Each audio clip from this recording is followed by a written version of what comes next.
राम राम, आप देख रहे हैं इंडिया न्यूज। मेरा नाम है प्रद्युम्न शर्मा। चलिए शुरुआत करते हैं। गुरुग्राम से बीजेपी प्रत्याशी राव इंद्रजीत सोहना के गांव खेडला पहुंचे। जनसभा के आयोजक और वेयर हाउस के चेयरमैन दिनेश शर्मा ने सैकड़ों कार्यकर्ताओं के साथ राव इंद्रजीत सिंह का स्वागत किया। राव इंद्रजीत ने लोगों को संबोधित करते हुए कहा कि उनकी जीत पीएम मोदी को मजबूत करेगी। पीएम मोदी ने देश का विकास किया है, गरीबों के लिए कई योजनाएं चलाई गई, कोरोना काल में किसी को भी भूखा सोने नहीं दिया। बीजेपी सरकार ने सभी वर्गों का ख्याल रखा। राव इंद्रजीत ने लोगों से बीजेपी के पक्ष में ज्यादा से ज्यादा वोट की अपील की। साथ ही उन्होंने दावा किया है कि सभी सीटों पर बीजेपी की जीत होगी। वहीं दिनेश शर्मा ने कहा कि सोहना विधानसभा से बीजेपी भारी बहुमत से जीतेगी।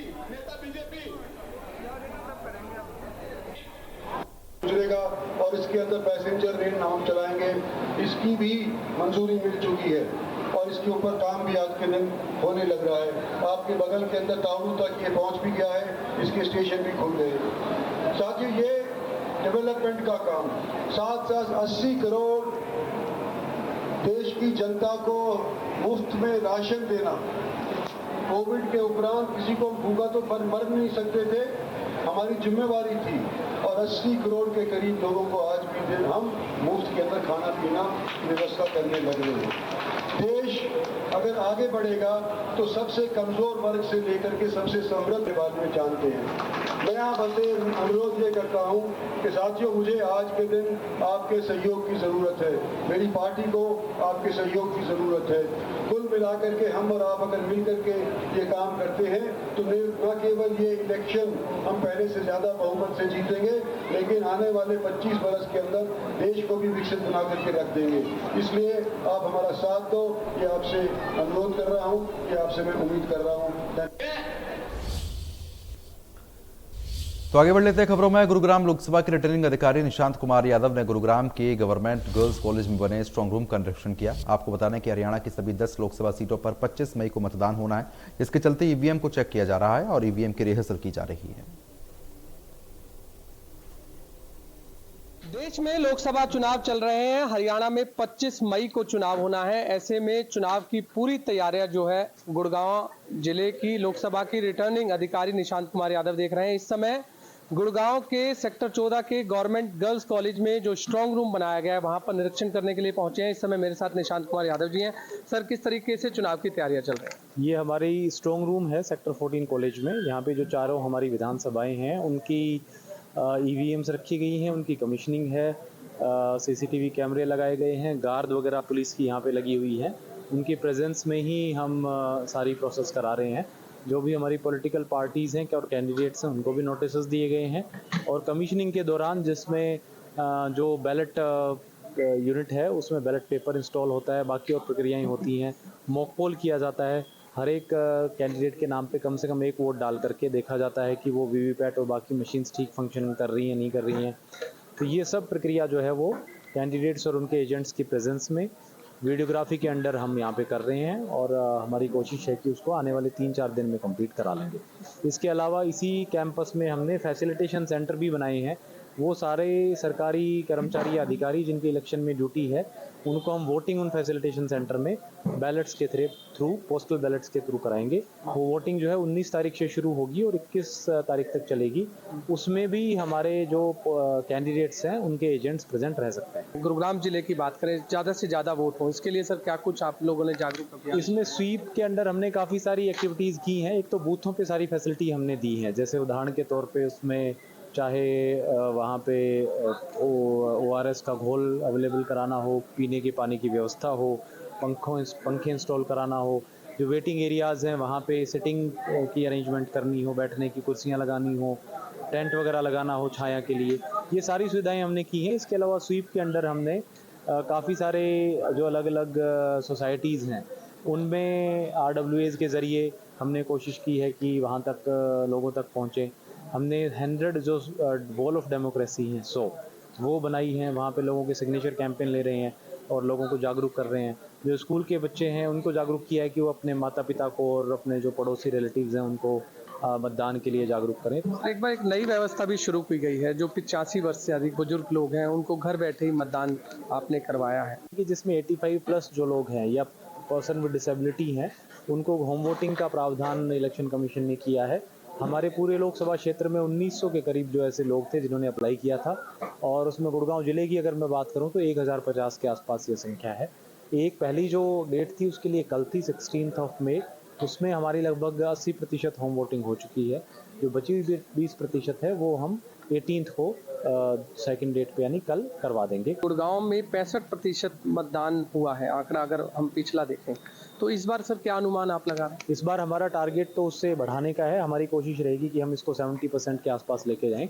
आपने सुना गुड़गांव के रिटर्निंग अधिकारी डॉक्टर निशांत कुमार यादव, जो कि इस समय आप देख सकते हैं सेक्टर 14 के जो गवर्नमेंट गर्ल्स कॉलेज में इस समय निरीक्षण कर रहे हैं। और क्योंकि ये स्ट्रांग रूम भी गुरुग्राम जिले का बनाया गया है, गुरुग्राम, बादशाहपुर, सोहना और पटौदी, जो कि 4 विधानसभाओं का जो ईवीएम मशीन है वो इस समय यहाँ मौजूद है। और यही ईवीएम मशीन जो है हर बूथ पर जाएगा, और उससे पहले जो रिटर्निंग अधिकारी हैं वो इस समय मुआयना करते हुए नज़र आ रहे हैं। ये एक्सक्लूसिव तस्वीरें इंडिया न्यूज़ हरियाणा पर आप देख सकते हैं। रिटर्निंग अधिकारी इस समय सभी ईवीएम जो मशीनें हैं वो यहाँ पर चेक की जा रही हैं, और साथ में जो जो कैंडिडेट्स इस बार चुनावी मैदान में हैं उन्हें भी यहाँ पर बुलाया गया है, ताकि पहले एक रिहर्सल की जा सके और उन्हें बताया जा सके कि किस तरीके से वोटिंग होनी है। और वोटिंग के बाद जो ये मशीनें हैं फिर उनमें सील लग जाएगी, और सील के बाद ये मशीनें हर बूथ पर भेजी जाएंगी। तो ऐसे में तमाम जो प्रक्रिया है वो चुनावी प्रक्रिया वो पूरी हो चुकी है, और ज़्यादा से ज़्यादा मतदान हो सके इसके लिए भी लगातार जागरूक अभियान चलाए जा रहे हैं। कैमरामैन हिमांशु के साथ गुलशन ग्रोवर, गुरुग्राम। तो आगे बढ़ते हैं खबरों में। आपको बता दें कि बढ़ती गर्मी को देखते हुए गुरुग्राम के सीएमओ वीरेंद्र यादव ने लोगों को सलाह दी है। सीएमओ ने कहा है कि लोग धूप में जाने से बचें, धूप में घरों में बाहर निकलने से बचें। सीएमओ वीरेंद्र ने कहा है कि 8 से 12 बजे तक ही काम करें और 12 से 3 बजे तक काम करने से फिलहाल बचना होगा। बिल्कुल, पिछले 2-3 दिनों से गर्मी का प्रकोप बहुत ज़्यादा है और 45-46 डिग्री के आसपास कई जगह टेम्परेचर रिकॉर्ड किया गया है, और संभवतः लू चलनी ज़्यादातर एरिया में शुरू हो चुकी है नॉर्थ इंडिया के हिस्सों में। तो सबसे पहले मैं लोगों को जो सलाह देने वाली बात है कि अवॉइड गोइंग इन द सन, जो सबसे बड़ी बात है, यानी धूप में जाने से बचें। पर्टिकुलरली 12 से 3 के बीच में दोपहर में पीक होती है गर्मी का, कभी भी ऐसे समय में आप बाहर जाने से बचें। यदि आप काम में किसी या कार्मिक वर्ग हैं या कोई ऐसा काम करना पड़ता है तो कोशिश करें कि आप सुबह 8 से 12 के बीच में काम करें और 3 बजे के बाद में काम करें। और यदि दोपहर को आपको काम करना भी पड़ता है तो ऐसे इंडस्ट्री एरिया की बात करूं या कोई कंस्ट्रक्शन एरिया में बात करें तो पहले दोपहर के पर्टिकुलरली 12 से 3 के टाइम में कोशिश करें कि छायादार हिस्से में काम करने की कोशिश करें। और मैं गृहिणियों से भी यहाँ बताना चाहूँगा, खाली कार्मिक वर्ग के लिए, बाहर जाने वालों के लिए नहीं, सुबह अपना खाने की प्रिपरेशन जो कुछ संभव हो वो दोपहर से पहले करें। 12 से 3 के बीच में कुकिंग एटसेट्रा जो है ये अवॉइड करें। और बाहर जाने वाले लोगों के लिए पर्टिकुलरली मैं ये कहूँगा कि बासी खाना ना खाएं। ऐसे मौसम में ज़्यादा नॉन वेज का सेवन भी ना करें। नॉन वेज से एज सच मेरा कहने का मतलब है कि हाई प्रोटीन डाइट का सेवन ना करें। अल्कोहल को अवॉइड करें, ज़्यादा चाय या कैफीन या कॉफ़ी ऐसी चीज़ों को ना पिएं। लोकसभा चुनावों को लेकर प्रत्याशियों ने दिन रात एक कर दिया है। इसी कड़ी में फरीदाबाद के ओल्ड अनाज मंडी में बीजेपी प्रत्याशी कृष्णपाल गुर्जर के समर्थन में विशाल जनसभा का आयोजन किया गया। इस मौके पर प्रत्याशी कृष्णपाल गुर्जर ने कहा कि जनता का भारी समर्थन मिल रहा है, सीटों पर बीजेपी की ही जीत होगी। वहीं वैश्य समाज को लेकर उन्होंने कहा कि वैश्य समाज अपना भला बुरा स्वयं समझता है और किसी के बहकावे में आने वाला नहीं है। कृष्णपाल गुर्जर ने कहा कि 16 साल बाद ओल्ड की अनाज मंडी में कोई विशाल सभा हुई है, जिसके लिए वो लोगों के आभारी हैं। साथ ही उन्होंने लोगों से वोट की अपील करते हुए बीजेपी के हाथ मजबूत करने की बात कही। इस दौरान कांग्रेस प्रभारी द्वारा जारी पत्र पर प्रतिक्रिया व्यक्त करते हुए कृष्णपाल गुर्जर ने कहा कि कांग्रेस हार से पहले ही ठीकरा अपने नेताओं पर फोड़ रही है।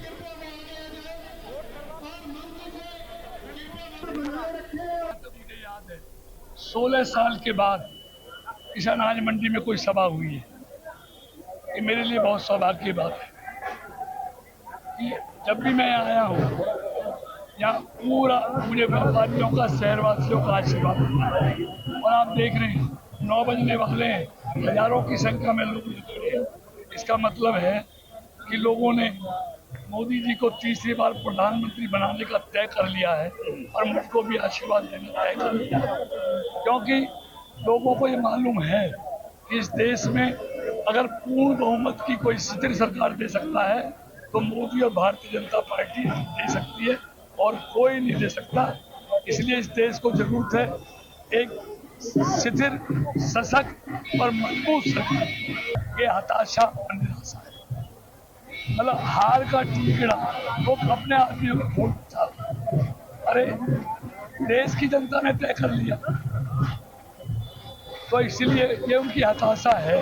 लेकिन कुछ भी कर ले, मोदी को कोई नहीं रोक पाएगा। तूफान चल रहा है Modi. Faridabad IMT industries association ने बीजेपी का समर्थन देने की घोषणा कर दी है। इसको लेकर एक बड़ी रैली का आयोजन कल किया जाएगा। आपको बता दें कि इस रैली में करीब 10,000 लोग एकत्रित होंगे। उद्योगपतियों के समर्थन के बाद बीजेपी को बड़ी कामयाबी मिलती हुई नजर आ रही है। इसको लेकर आईएमटी इंडस्ट्रीज एसोसिएशन के प्रधान प्रमोद राणा का कहना है कि बीजेपी ने देश हित में और उद्योगपतियों के हित में काम किए हैं और अब बीजेपी को अपना समर्थन देने के लिए एक बड़ी रैली का आयोजन आईएमटी में कर रहे हैं। इस रैली में बीजेपी प्रत्याशी का जोरदार स्वागत किया जाएगा। जैसे जैसे मतदान की तारीख नजदीक आ रही है, वहीं राजनीतिक तौर पर सरगर्मियां भी तेज हो गई हैं और ऐसे में एक तरफ जहां प्रत्याशी अपने लिए रैली करके वोट मांग रहे हैं, लेकिन फरीदाबाद के उद्योगपति भारतीय जनता पार्टी के प्रत्याशी केंद्रीय राज्य मंत्री कृष्णपाल गुर्जर को समर्थन देने का ऐलान कर चुके हैं और न केवल ऐलान कर चुके हैं बल्कि एक बड़ी रैली का भी आईएमटी में आयोजन किया जा रहा है। मैं आपको तस्वीर दिखा देता हूं, देखिए इसकी तैयारी की जा रही है। कल ये बड़ी भव्य रैली का आयोजन होना है और पीछे की भी मैं तस्वीर दिखाऊं तो पूरी तरह से पंडाल सजकर तैयार हो चुका है। जो कमियां हैं उनको भी दूर करने की लगातार कोशिश की जा रही है। चूंकि सुबह केंद्रीय राज्य मंत्री कृष्णपाल गुर्जर बतौर प्रत्याशी यहां पहुंचेंगे, रैली में शरीक होंगे और ऐसे में फरीदाबाद के तमाम उद्योगपतियों को भी बुलाया गया है। बात कर लेते हैं आईएमटी एसोसिएशन के प्रेसिडेंट हैं प्रमोद राणा जी। राणा साहब, समर्थन का तो ऐलान कर दिया, लेकिन ऐलान भी इस तरह से कि रैली आयोजित करके।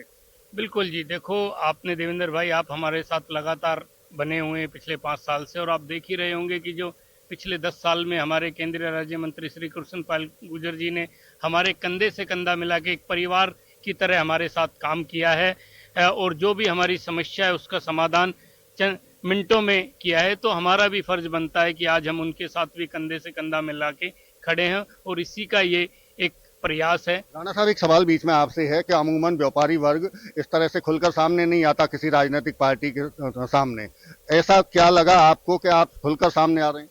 मैंने बताया ना कि उन्होंने जो हमारे साथ एक परिवार की तरह रिश्ता रखा है पिछले 10 सालों में और कंधे से कंधा मिला के हमारी समस्याओं को सुलझाया है और आईएमटी को ऊंचाइयों पे ले गए। तो एक बिजनेसमैन को क्या चाहिए, जो हम चाहिए वो सब उनके साथ से हमें मिल रहा है। तो अब हमारा भी वक्त आ गया कि हम भी कंधे से कंधा मिला के उस पार्टी को जो राष्ट्र हित में काम कर रही है, व्यापारी के हित में काम कर रही है, एक आम जन के हित में काम कर रही है, तो हम भी खुला समर्थन उनको दें।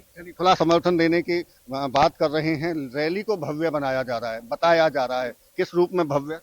देखो जी, ये तो 10 से 15 हज़ार आदमी का प्रोग्राम है और सारे हम लोग कारोबारी लोग जितने भी हम कंपनी वाले हैं और चुनावी माहौल में जो आप संख्या बता रहे हैं, इतनी तो जो राजनीतिक पार्टियां रैली करती हैं वहां भी नहीं पहुंच रहे हैं, गर्मी का सीजन है। बट हम लोग बिजनेसमैन हैं, हम लोग की सुनवाई आज आईएमटी में इतनी साफ सफाई हर चीज में, चाहे वो सीवर हो, चाहे वो लाइट की सुविधा हो, हर चीज की जो है सुविधा में मिल रही है। तो हमें खुशी है कि हमारे जो किशनपाल जी हैं ये फिर से दोबारा आए और इस चक्कर में हम बढ़ चढ़ के हम सब कर रहे हैं। और यहाँ तक मैंने 15,000 उम्मीद, तो 15,000 आदमी का हमारे पास समर्थन है, बट इससे ज्यादा ही इस बार जो है बढ़ चढ़ के हम लोग हिस्सा ले रहे हैं आगे। बिल्कुल, चलिए, बिल्कुल भव्य तरीके से रैली का आयोजन किया जाना है और इसकी तैयारी के लिए पूरी की पूरी टीम लगी हुई है और कई दिनों से इसकी तैयारी की जा रही थी। अब देखना होगा कि कल जब समर्थन के ऐलान के साथ में ये रैली का आयोजन होगा तो किस तरह से इस मंच से भाषण दिए जाते हैं। फरीदाबाद से देवेंद्र कौशिक, इंडिया न्यूज। बल्लभगढ़ की त्रिका कॉलोनी में गाड़ी की टक्कर से बिजली के खंभे टूट गए, जिसके चलते खंभे पर रखा ट्रांसफार्मर नीचे गिर गया। इस हादसे के बाद कॉलोनी में बिजली संकट गहरा गया है। वहीं हीट वेव के अलर्ट के बीच लोगों की परेशानी बढ़ गई। हालांकि बिजली विभाग के अधिकारी बिजली व्यवस्था को ठीक करने में जुटे हुए हैं।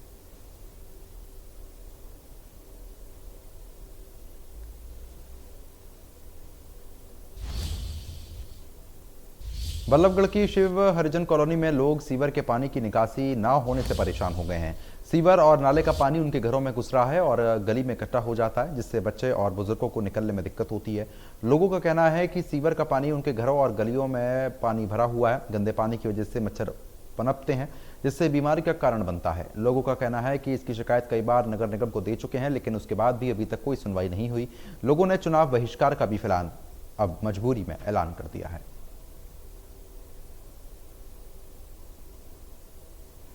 किस कारण क्या है, हमारे मोहल्ले में पानी भरा हुआ है, सीवरों का गंदगी भारी है, निकलना भारी हो रहा है। हमारे यहाँ का रास्ता नहीं है निकलने के लिए है। और ये तीसरे दिन का काम है, ये तीसरे दिन यही काम हो जाता है और कोई सुनवाई नहीं है प्रशासन में हमारी। तो इसकी कोई कंप्लेंट दी आपने? हाँ, कंप्लेंट कितनी कंप्लेंट दे ली हैं और कोई परमानेंट कोई इसका इलाज नहीं करते।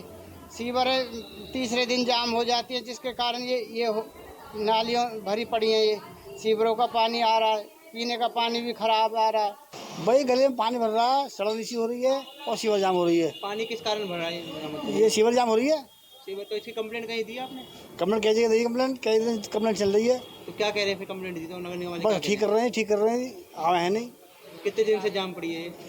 8 दिन हो गए। 8-10 दिन हो गए। 8 दिन से ये हाल है। इलेक्शन में हम बिल्कुल बहिष्कार करेंगे। अपनी कॉलोनी का कोई वोट नहीं जाएगा। हमारी कॉलोनी से किसी को भी कोई वोट नहीं जाएगा, क्योंकि हमारी कॉलोनी में कोई सुविधा नहीं कर रखी है।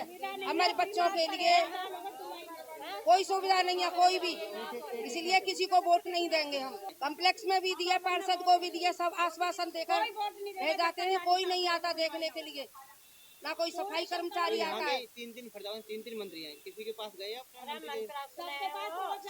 रोजाना यहाँ से एप्लीकेशन लिख के दी जा रही है, लेकिन कोई सुनवाई नहीं हो रही है। सब टालम टूल कर रहे हैं। वोटों के लिए तो घूम रहे हैं, यहाँ सुख सुविधा तो देख नहीं रहे।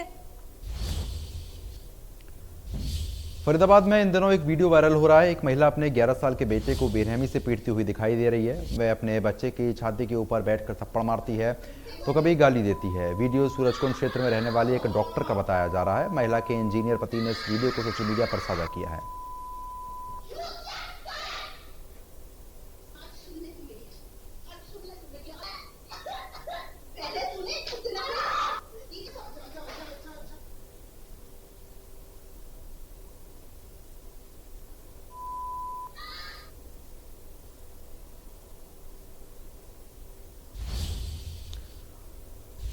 तो फिलहाल अभी के लिए सिर्फ इतना ही। राम राम।